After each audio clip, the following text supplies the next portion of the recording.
دیکھو رسول اللہ صلی اللہ علیہ وسلم نے ارشاد فرمایا, خواتین سے خطاب کیا کہ عورتیں جہنم میں مردوں سے زیادہ ہوں گی. خواتین نے پوچھا کیوں؟ اس حدیث میں تو ہے عورتیں زیادہ ہوں گی, دوسری حدیث میں آتا ہے جنت میں بھی عورتیں زیادہ ہوں گی, ایک اور حدیث ہے.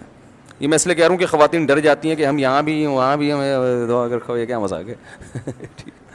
وجہ اس کی ہے کہ خواتین کی آبادی ہی زیادہ ہوگی, تو ظاہر ہے ادھر بھی زیادہ تو ادھر بھی زیادہ. تو پوچھا گیا بھائی وجہ کیا ہے؟ آپ نے فرمایا تکفرن العشیر, شوہر کی نافرمانی کرتی ہو. ناشکری, نافرمانی نہیں, کفر کہتے ہیں ناشکری کو. کیسے ناشکری؟ فرمایا ساری زندگی کھلاتا ہے پلاتا ہے.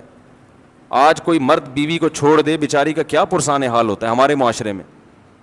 گھر اس کو لے کے دیتا ہے, گیس بجلی کا بل, چھت مہیا کی, اس کو تحفظ دیا, اس کی اولاد کا ہمیشہ کے لیے محافظ بنا, اتنے بڑے بڑے انعامات احسانات.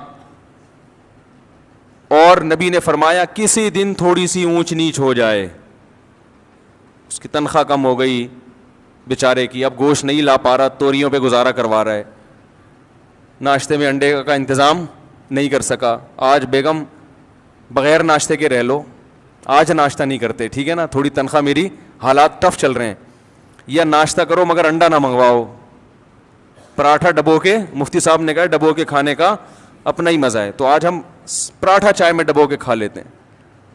تو نبی صلی اللہ علیہ وسلم نے فرمایا کبھی کچھ ہو جائے نا تو کیا عورت تانا کیسا دیتی ہے, ما رأیت منک خیرا قط, میں نے کبھی بھی آپ سے خیر, سب عورتیں نہیں لیکن بہت سی عورتیں یہ کام کرتی ہیں کہ میں نے آپ سے کبھی خیر نہیں دیکھی, میں اس گھر میں آئی ہوں مجھے ملا کیا ہے.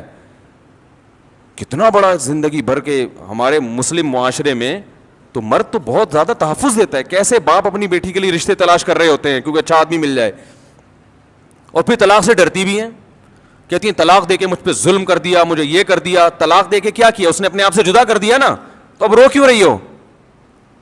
اس کا مطلب وہ نہ دیتا تو تم پر احسان تھا اس کا کہ اس نے تمہیں ٹھکانہ دیا ہوا ہے.